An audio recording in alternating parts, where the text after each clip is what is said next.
오늘은 인간의 결핍과 하나님의 채우심이라는 제목을 함께 말씀을 나누겠습니다. 여러분, 무엇이 부족하거나 없을 때에 우리는 결핍되었다고 이야기합니다. 사전적으로 결핍은 있어야 할 것이 모자라거나 없거나 한 것, 그것을 결핍이다라고 이야기합니다. 결핍이란 단어가 예전에는 주로 먹을 것과 연결되어서 영양 결핍, 이런 비타민 결핍, 철분 결핍, 이런 식으로 많이 이야기가 나누어졌던 기억이 납니다. 예전에 참 대한민국이 먹고 살기 어려웠을 때는 이렇게 콩 한 쪽만 놓고 어떻게 뭐가 될지 몰랐을 그때가 분명히 있었지요. 그때는 많은 사람들이 영양결핍으로 힘들어하고 또한 죽어갔던 그런 아픈 기억이 있는 나라가 대한민국입니다. 이렇게 잘 먹고 잘 살게 된 지가 그리 오래 지나지 않습니다. 그런데 영양결핍은 많이 해결됐다고 하지만 지금 우리에게는 많은 또 다른 결핍들이 우리를 찾아오고 있습니다. 하버드대 경제학 교수인 샌디 멀레이너선이라는 교수와 우리 프리스턴대 심리학 교수 엘다 샤파라는 분이 만나서 공동 저자로 결핍의 경제학이라는 책을 2015년에 출간했습니다. 많은 내용들이 있지만 예를 들어보면 결핍이 우리에게 어떠한 심리적인 작용을 가져오느냐라는 겁니다.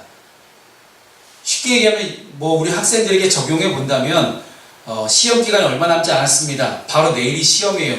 내일이 시험도 공부 안 하는 학생은 없습니다. 그런데 한 달 전 혹은 1년 전에 1년 뒤에 있을 시험을 놓고 공부하는 학생은 없습니다. 즉 시험 공부할 시간이 부족한 그 시간의 결핍 때문에 그 사람이 그 이전보다 몇 배의 노력을 더 하게 된다는 이야기입니다. 그런데 이런 긍정적인 순환도 있겠지만 악순환도 있는 것이 가난한 사람은 결핍된 여러 가지 물질적인 재화 때문에 심리적으로 더 위축되어서 더 큰 가난에 휩쓸린다고 하는 것이 바로 결핍의 악순환이다 할 수 있을 것입니다. 결핍은 이처럼 우리에게 의도하지 않은 그런 심리적인 효과를 가져옵니다.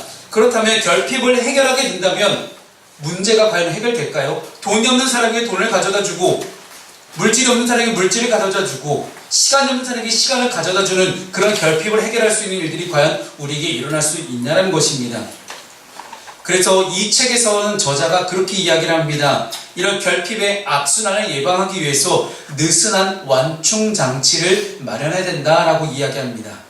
이 느슨한 완충 장치를 이용해서 인간의 욕심이 가미되기 시작하면 인간의 욕심은 곧 전쟁이라는 것을 가져오기도 합니다.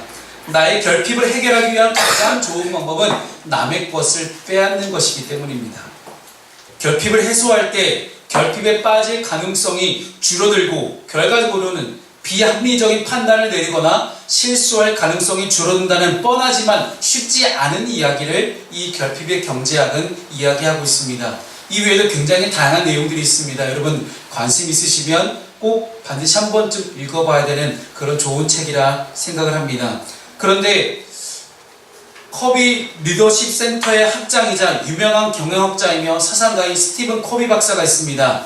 제가 자주 인용하는 분인데 이 스티븐 커비 박사는 성공하는 사람들의 7가지 법칙이라는 가장 놀라운 전 세계적인 베스트셀러를 지으신 분이기도 합니다. 이 스티븐 커비 박사는 2012년에 이제 소천하시고 하늘로 가셨는데 이분은 이렇게 이야기를 합니다. 내 것을 나눠주면 내가 더 가난해진다는 고갈의 개념을 버리고 어렵고 힘들더라도 자꾸 남과 나누려 하면 후에 나도 더욱 부유해진다는 풍성의 개념을 가져야 한다라고 그렇게 역설합니다. 이번에 리더십 센터를 세우고 수많은 리더들에게 강연을 하면서 반드시 이 내용을 이야기한다고 합니다. 그래서인지 몰라도 미국의 많은 대기업들은 혼자 사는 것이 아니라 수많은 중소기업과 작은 기업들과 함께 기술을 공유하려 하고 또한 그들이 벌어들인 수많은 수익금들을 또다시 사회로 환원하는 도네이션, 즉 기부에 대한 많은 문화들이 정착되어 있는 것들을 보게 됩니다. 왜 많은 리더십들이 그렇게 도네이션하고 누군가에게 기부하고 누군가를 돕고 나눌 일들에 최선을 다하고 있을까요? 그 바탕에는 사랑이라는 것이 바로 내포되어 있기 때문입니다. 사랑이라는 그런 인류의 가장 기본적인 개념을 가지고 많은 이들은 리더십과 또한 풍족한 기부와 나눔을 설명하고 있습니다. 그런데 최근에는 그런 영양소로 영양 결핍을 겪어왔다면 지금은 오히려 리더십의 결핍 혹은 애정 결핍, 많은 결핍들이 우리에게 나타나고 있습니다. 분명한 사실은 어느 인간을 막론하고 어느 누구를 막론하고 모든 사람은 다 결핍의 문제 속에서 벗어날 수 없다는 이야기입니다. 우리 모두는 이 시간 다 결핍의 문제를 안고 이 자리에 함께 나왔습니다. 각자 가지고 있는 그 결핍의 문제를 오늘 이 본문 말씀을 통해서 어떻게 우리가 해결하고 나눠갈 수 있을지를 오늘 본문 말씀을 통해서 살펴보기를 소망합니다. 오늘 본문의 말씀은 여러분 잘 아시는 오병이어의 말씀입니다. 보리떡 5개와 물고기 2마리로 남자만 5,000명이니 여자와 어린애까지 포함하게 되면 거의 2만 명에 가까운 수많은 사람들을 단 보리떡 5개와 물고기 2마리로 예수께서 먹이셨던 그런 기적 같은 일들입니다. 여러분이 가장 잘 아는 이야기이기도 하겠지만 이 오병이어의 사건이 단순히 우리에게 영양의 결핍만을 해결해주는 그런 기적 같은 일들이 아니라 우리의 정말 모든 결핍들을 해결해 주었던 그런 기념비적인 사건임을 함께 나누며 오늘 말씀을 시작하고자 합니다. 인간은 누구나 쉼이 필요합니다. 결핍되어 있는 많은 사람들의 특징은 쉬지 않는다는 것입니다.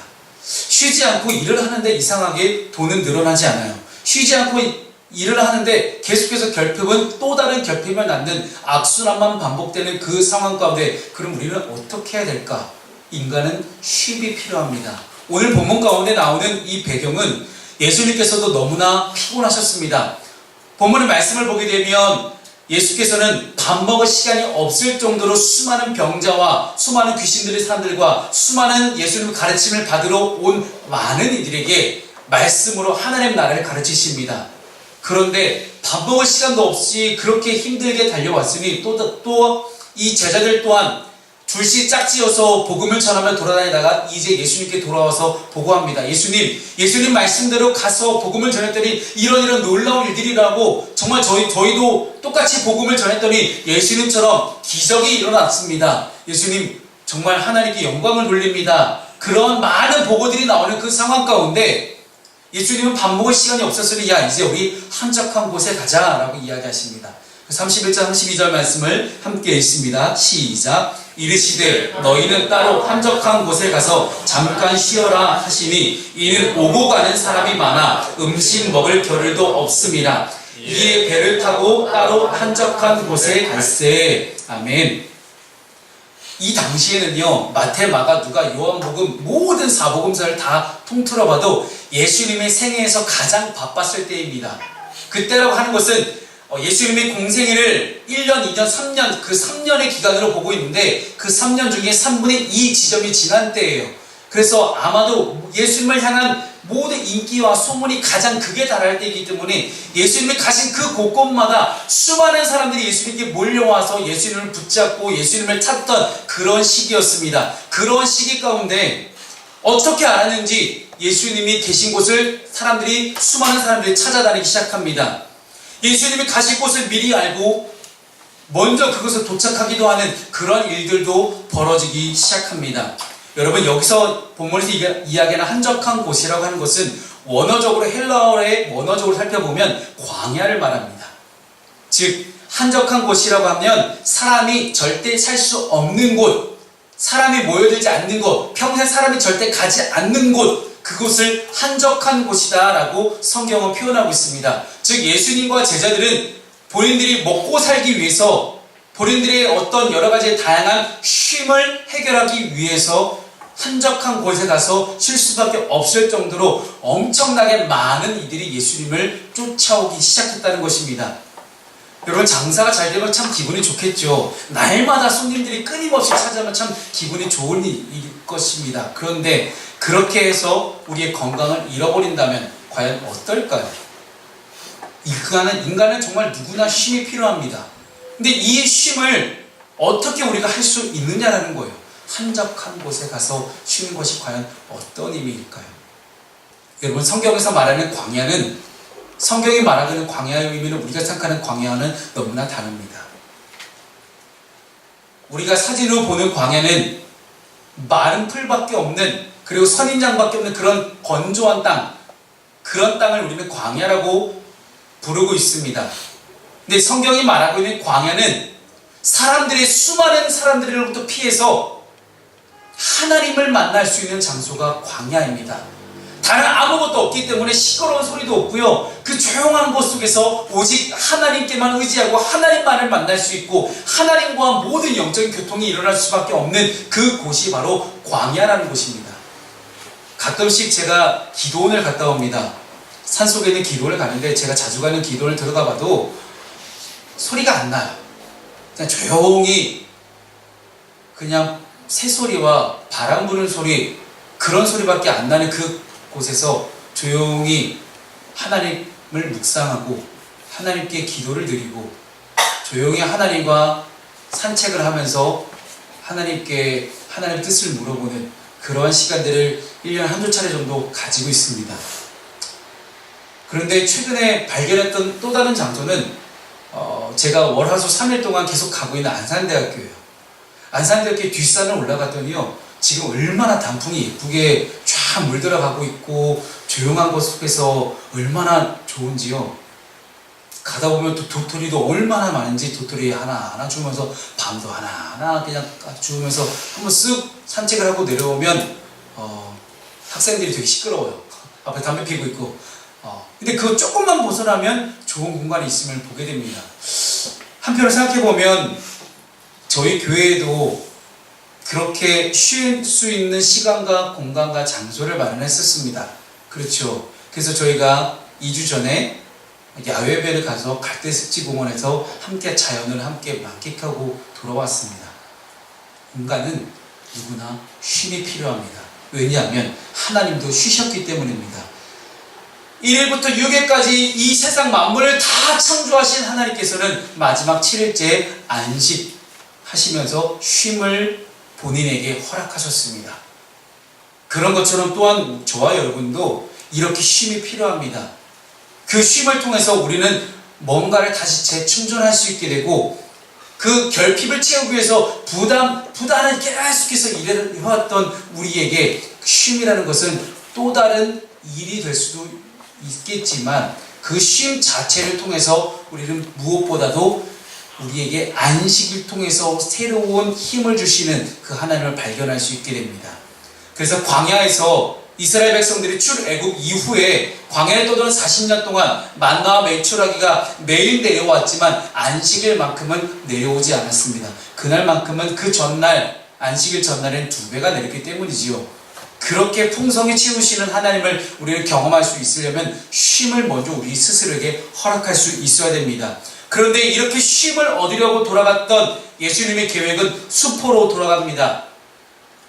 배를 타고 한적한 곳, 즉 기존에 많은 사람들을 가르치고 병을 고치셨던 그곳에서 배를 타고 갈릴리 바다의 반대쪽으로 건너가서 광야로 갑니다. 즉 요단강 동쪽이라 할 수 있는 그 동쪽 땅으로 갔는데 그곳에 수많은 사람들이 이미 와서 기다리고 있어요. 예수는 배를 타고 가로질러 가셨는데 그들은 도보로 걸어서 뛰어서 이렇게 삥 돌아서 갔는데도 예수님과 먼저 도착합니다.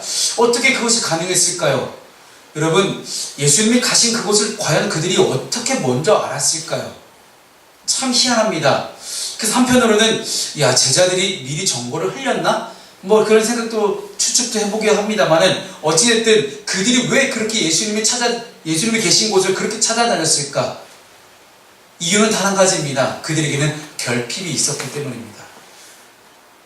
나 혼자 힘으로는 도저히 해결할 수 없는 결핍의 문제가 그들에게 있었기 때문에 그 결핍의 문제를 해결하기 위해서 어찌됐든 부단히 어떤 노력을 해서라도 무조건 예수님을 찾아다닐 수밖에 없었던 그들의 상황을 우리는 보게 됩니다.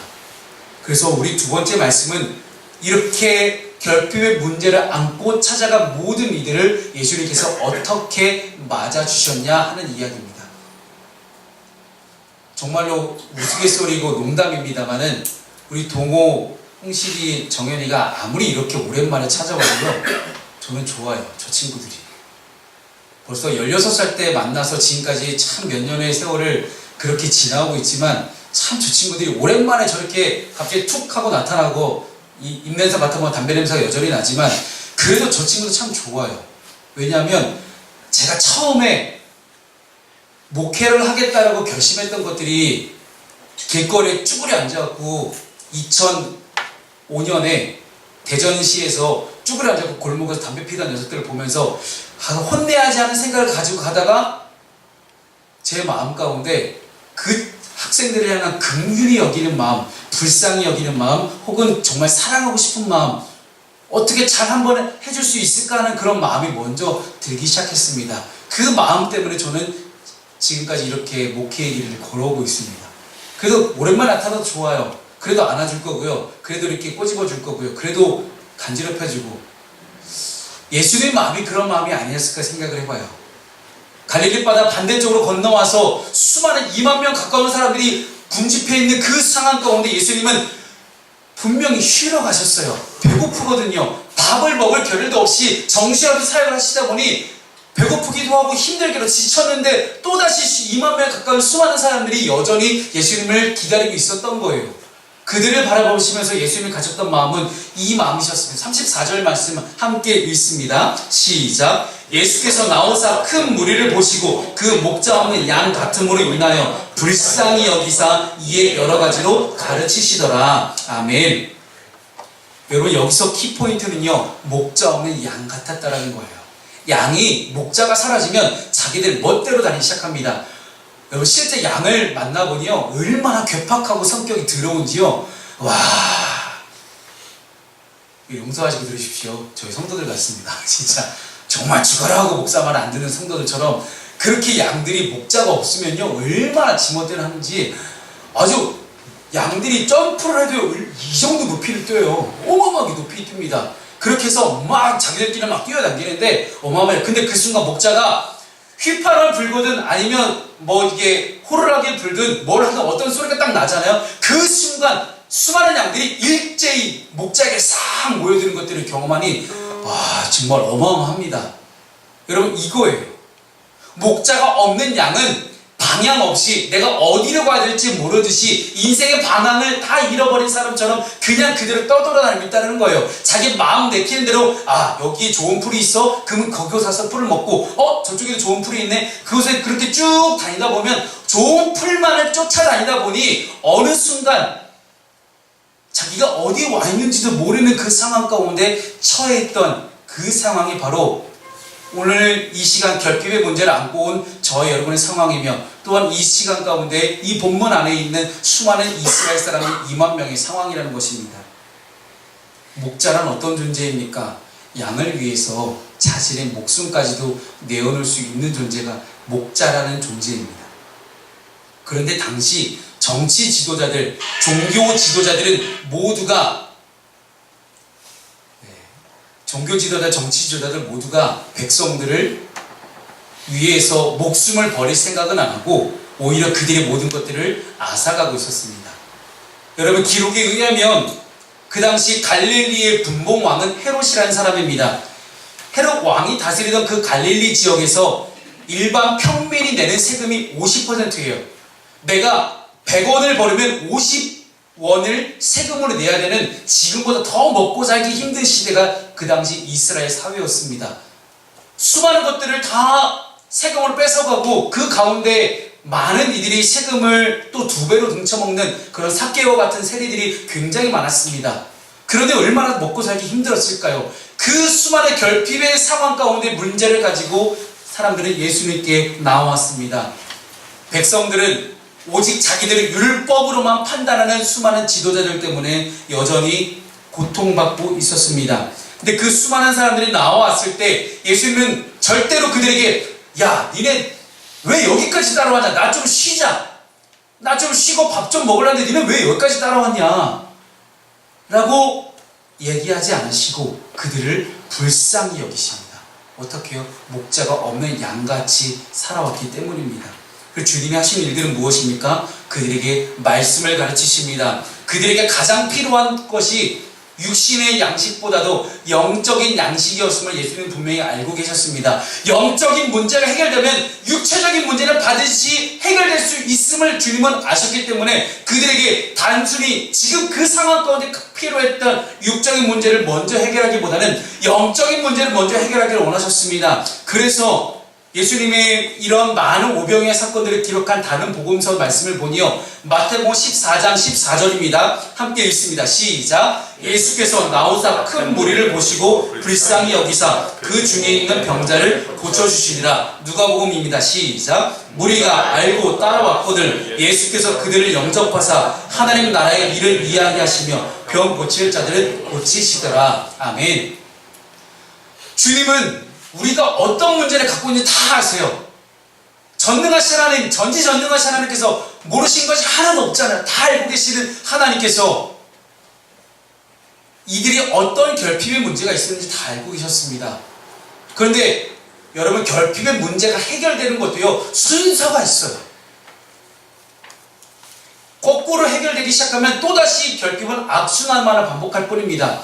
그래서 주님이 이 수많은 이들에게 행하셨던 결핍의 문제의 해결 방법은 제일 먼저가 영적인 문제를 해결하는 일이었습니다. 그리고 병고침을 해결하는 일이었고, 그 다음에 행해질 일들이 육신의 배고픔의 문제를 해결하는 일이었습니다. 사랑하는 여러분, 주님은 우리의 모든 결핍을 다 알고 계십니다. 그리고 우리를 불쌍히 여기시고 우리를 사랑하심으로 주님은 우리의 모든 문제를 다 해결해 주십니다. 그 모든 결핍을 해결하시는 그 주님을 온전히 여러분들이 마음으로 믿고 입으로 시인하여 온전한 마음을 가지고 믿으셨으면 좋겠습니다. 마지막으로 세 번째는, 진짜 기적은 영혼의 구원입니다. 날이 저물었지요. 날이 저물고 제자들은 예수님께 이제 이들이 마을에 가서 식량을 사 먹어야 한다고 이야기를 합니다. 왜냐하면 그곳은 아까도 말씀드렸지만 광야이기 때문이에요. 먹을 것을 살 곳이 하나도 없는 광야이기 때문에, 마을이 없는, 사람들이 살지 않는 한적한 곳이었기 때문에 먹을 걸 사러 이들을 내보내야 된다는 거예요. 이 광야에서 내려보내서 이제는 먹을 걸 사서 먹고 돌아갈 수 있도록 이제 해야 되지 않겠냐라는 그런 현실적인 조언을 예수님께 드립니다. 그러자 예수님께서 제자들로 하여금 그들에게 먹을 걸 주라고 하십니다. 다른 복음서에는 어린아이가 보리떡 5개와 물고기 2마리를 가져왔다고 이야기합니다. 이걸 어떻게 해석하냐에 따라서 좀 성경학자마다 좀 이거는 좀 다르겠지만, 제가 보는 관점은 이렇습니다. 제자들이 돈이 없던 게 아니에요. 그래서 예수님의 12제자 중에 돈을 맡았던 사람이 가룟 유다였습니다. 돈을 가지고 있던 사람이기 때문에 이들이 어디를 가든지 많은 사람들에게 이제 여러 가지로 공개를 받고 여러 가지 먹을 것을 대접받고 이렇게 다니긴 했지만, 먹을 것을 대접받기 이전에 그들 나름대로 먹고 살 길이 필요했기 때문에 그들은 나름대로 돈을 가지고 있었어요.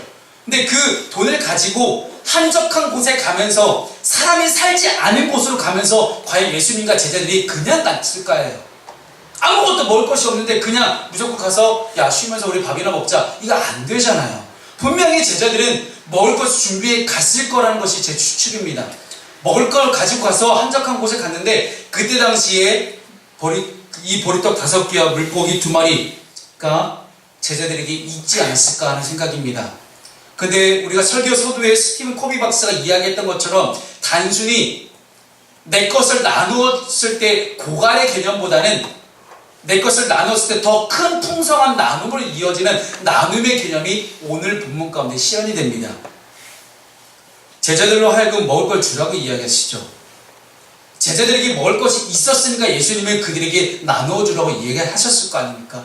아마도 현실적인 이 머리가 잘 돌아갔던 가룟인 유다나 아니면 세금을 거두었던 마태 같은 사람들은, 예수님, 저희가 볼 때는요, 이게 딱 가지고 있는 양이 저희가 먹을 양이거든요. 근데 이걸 나눠주면 저희는 어떻게 먹습니까? 지금 예수님 쉬러 오셨잖아요. 예수님 먹으러 오셨잖아요. 당장 우리가 이거 딱 먹으면 끝인데 왜 이걸 나눠주러 하십니까? 라고 따졌을 수도 있습니다. 하지만 주님은 그저 제자들에게 명하셔서 모든 사람으로 때를 지어서 푸른 잔디 위에 앉게 하십니다.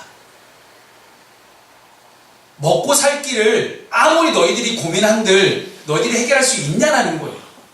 결핍의 문제를 너희가 안고 그렇게 현실적인 조언을 내다본들 정말로 그 결핍의 문제를 너희 스스로 해결할 수 있냐라는 거예요.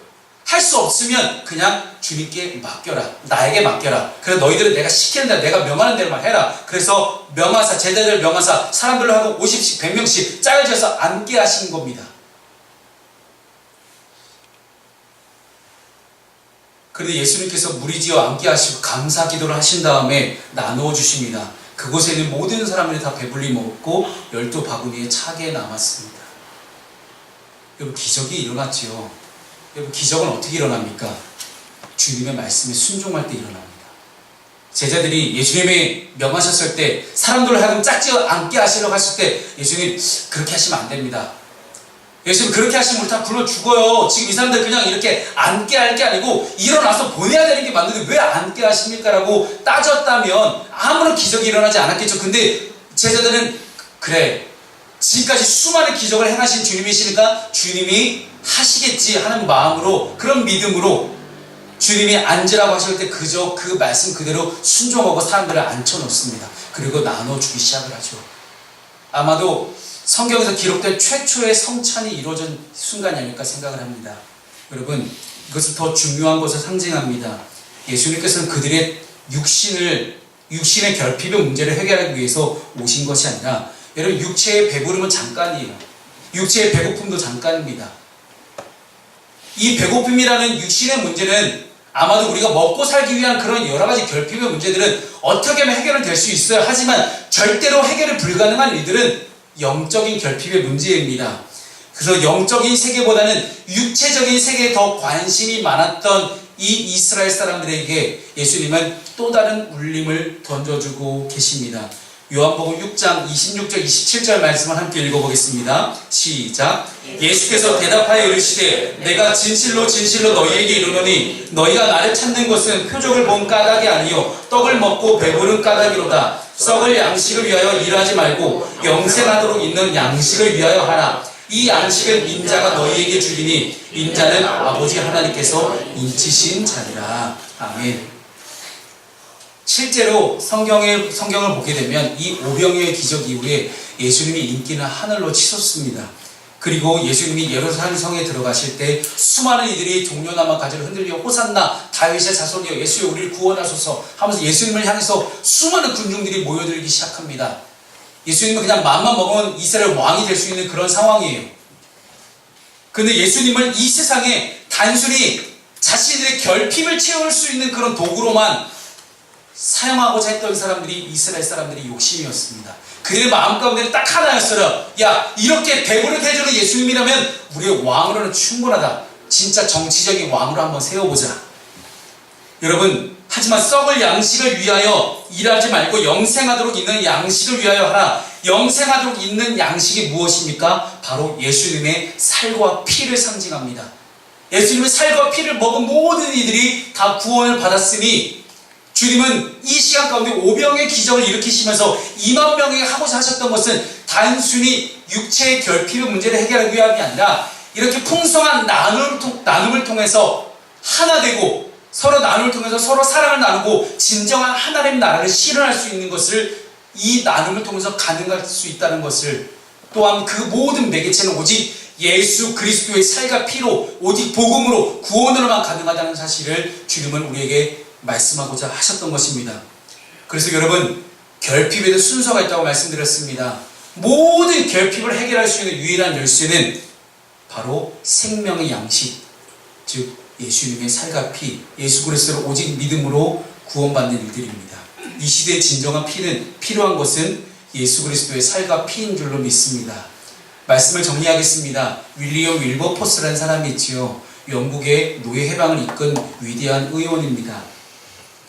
그는 자신의 평생을 바쳐서 노예 제도를 폐지하고자 했습니다. 지금도 많은 신앙인들이 이 시간 앉아있는 저와 여러분을 비롯해서 모든 이들이 가난과 전쟁과 질병과 굶주림 등을 사람들의 필요를 위해서 노력하고 있습니다.